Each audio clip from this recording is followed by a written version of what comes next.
So these are brownie fudge bites that are great for Christmas right now, and also anytime if you just want a snack. They are very filling, and you can do them all the different sizes. In this one I've actually put the desiccated coconut over. It's super delicious, filling, great for post-workout, just as snacking, taking on the road. Really, really yummy. Now let's go and make some.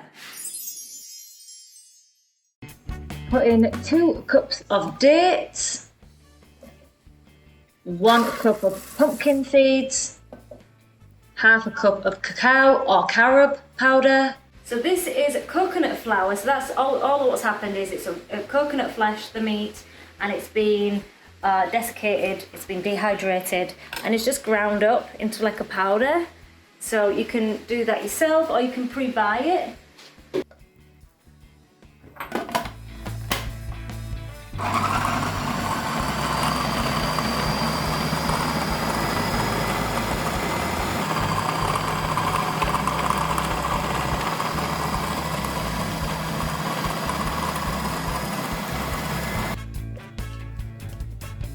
So mix it up sometimes just because it does get stuck in the blade. So I always like to try it.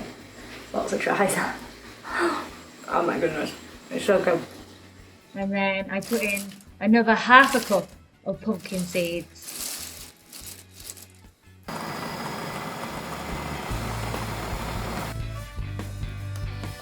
Pat it down.